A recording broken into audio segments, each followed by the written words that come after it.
En cours d'acquisition d'un nouveau voilier d'apparence classique, nous souhaitions le doter d'une annexe du même style, pour permettre le ravitaillement, le débarquement sur une plage ou le transport de plusieurs personnes.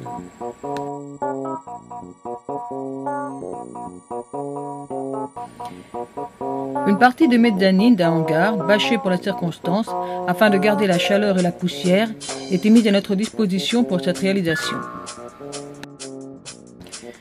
Nous avons acheté les plans du Passage Maker qui nous a été livré accompagné de gabarits et d'un manuel.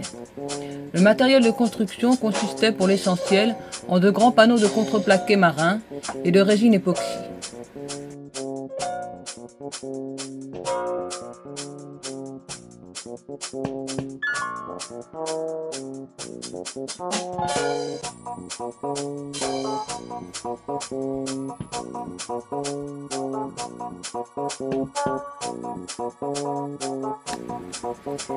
Nous commençons par découper les pièces qui seront ensuite assemblées par des scarfs pour fabriquer les éléments constituant la coque.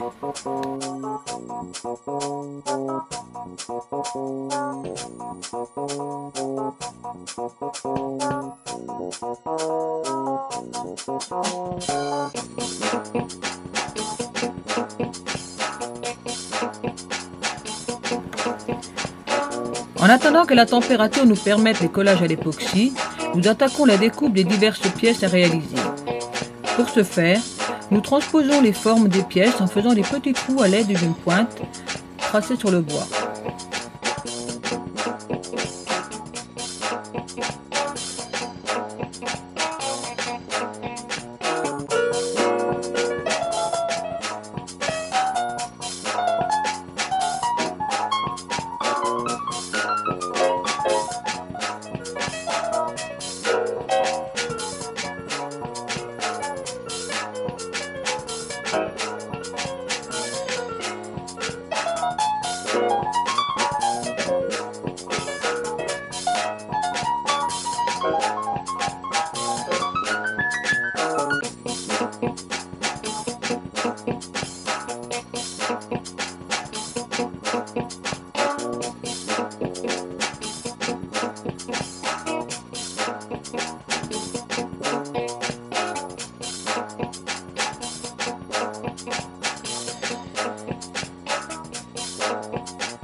Centrale, une cloison, une autre cloison, et encore une cloison. Le siège central du petit bateau qui sert de bandonnage, diverses pièces, lui par exemple une orchestre. La plupart des pièces sont découpées. Il reste à fabriquer celles composant la coque, les côtés, les rures et le fond, la sole.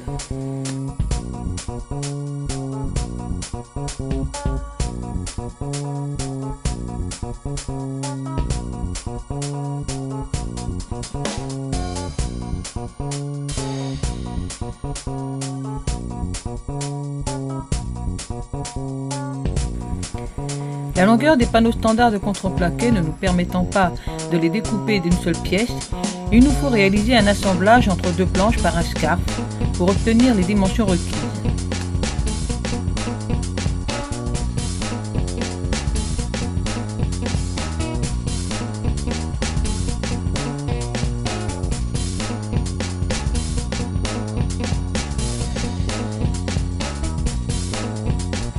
Les bords des planches qui seront joints sont biseautés pour être superposés. Et ils sont enduits d'époxy chargé. On met un film cellophane pour protéger des bavures et éviter les collages indésirables.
Les virures qui formeront les côtés de la coque, ainsi que la sole, ont été découpées.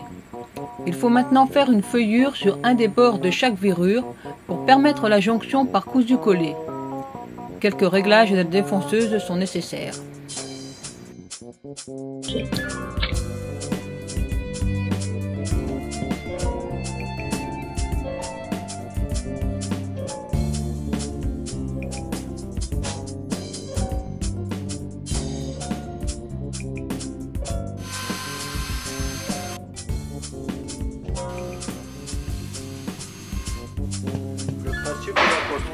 Cousu-collé, vous allez voir le bateau naître d'ici un épisode à peu près, et de superposer un tout petit peu les angles des différents feux de contreplaqué par le biais de cette petite feuillure qu'on arrive à voir, qu'on a fait à la défonceuse.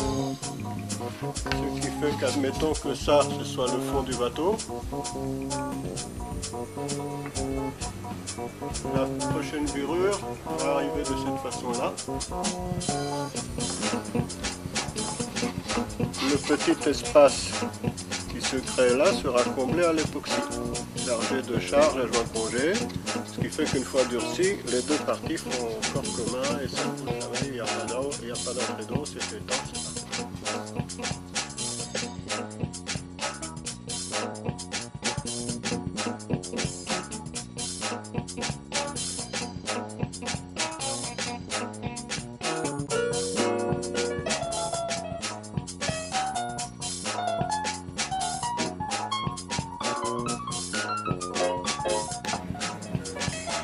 L'opération de cousu consiste à faire des petits trous sur le bord des deux pièces venant en contact et ensuite de passer dedans des fils métalliques pour les lier.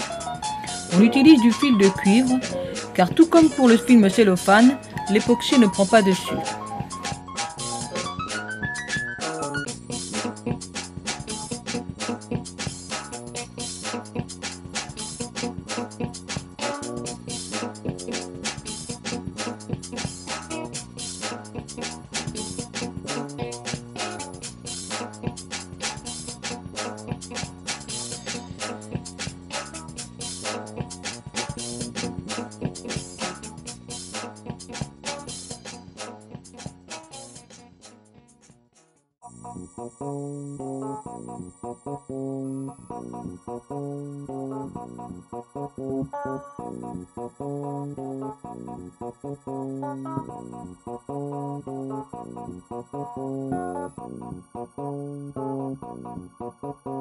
Après avoir posé les deux premières virures, on met en place la marotte, qui est le tableau avant, le tableau arrière et ensuite les cloisons centrales pour mise en forme.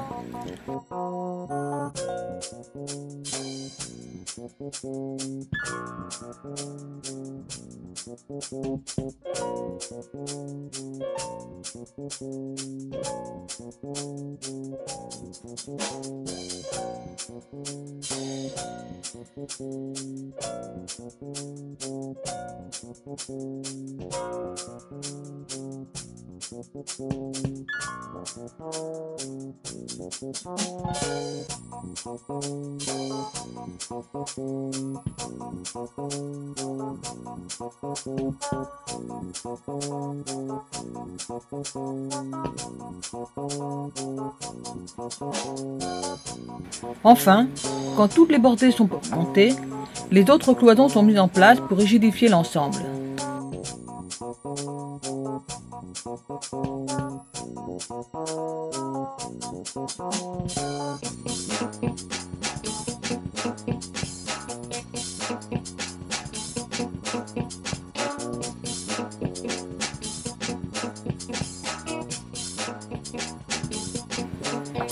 Le canot est retourné afin de combler assez grossièrement les interstices d'époxy chargé.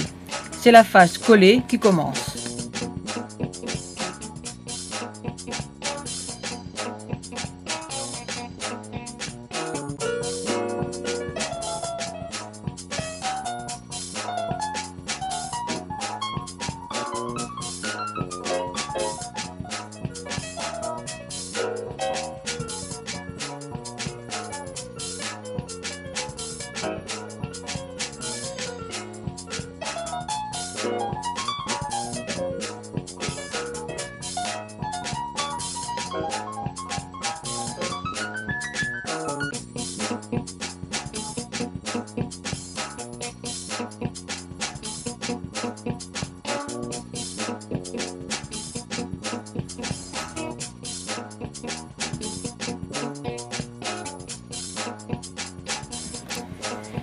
Puis le canot est de nouveau retourné pour faire la même opération, cette fois-ci à l'intérieur, en réalisant des joints congés structurels plus solides.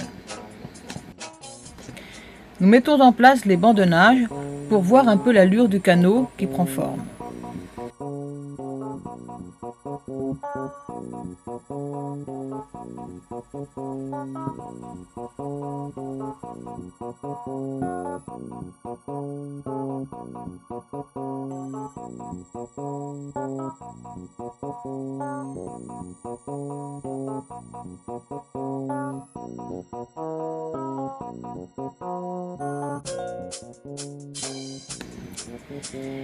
Des renforts sont posés sur les cloisons, accueillant les bancs de nage et le puits de dérive. Des joints congés vont être faits partout pour rigidifier et assurer la solidité de l'ensemble des pièces.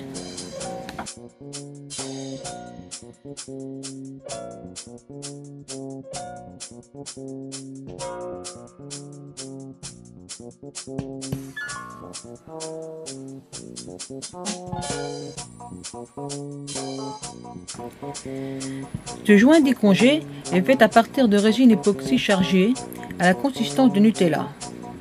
On la met ensuite dans un sac de congélation dont on coupera une pointe pour permettre la diffusion d'un bourrelet régulier. Ensuite, ce dernier sera lissé avec une spatule arrondie.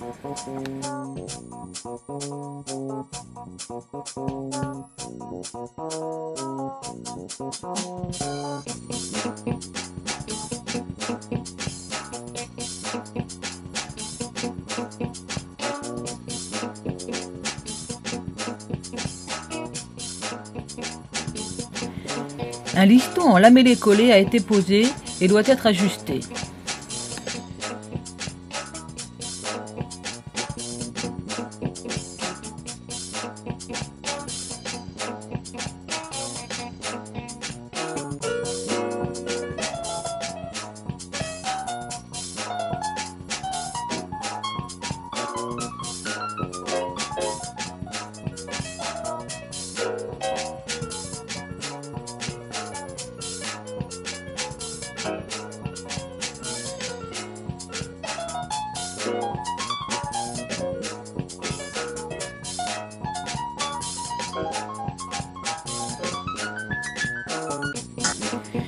Puis le canot est encore retourné afin de faire un joint congé le long du liston contre la coque et aussi pour stratifier l'extérieur de la coque depuis le fond jusqu'à la première bande de bordée.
Les fils de cuivre ayant été enlevés, il faut boucher plein de petits trous.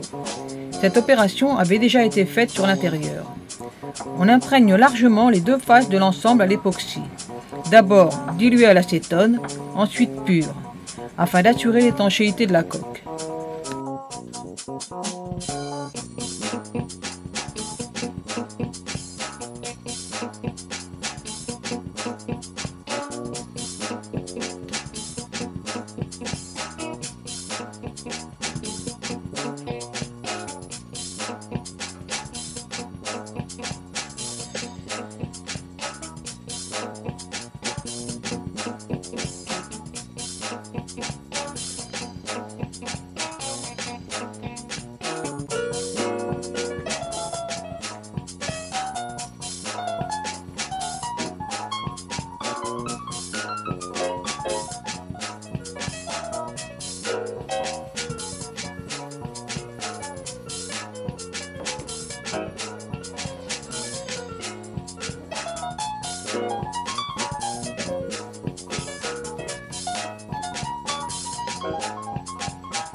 La cloison avant, qui a été doublée et garnie d'une feuille de carton au milieu, va nous permettre de découper le canot dans le but de le stocker sur notre bateau plus aisément.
Pendant que l'on attaque la peinture sur la moitié avant, la moitié arrière reçoit l'aileron et 2 patins de protection qui sont vissés et collés par des joints congés à l'époxy.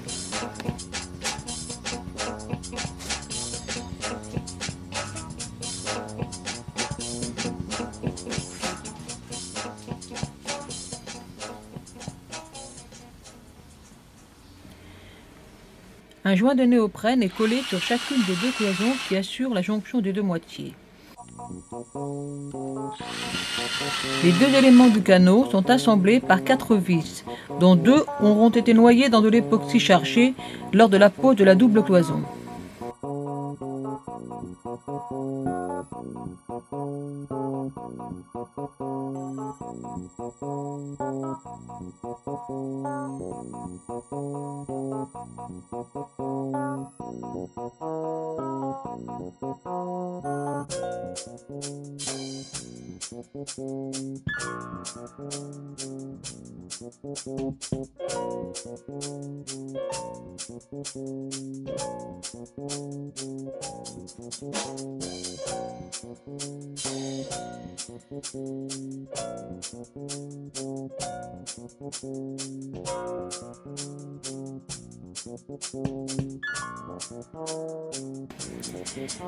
Des petits supports de dames de nage en teck ont été réalisés à la défonceuse et posés sur le liston.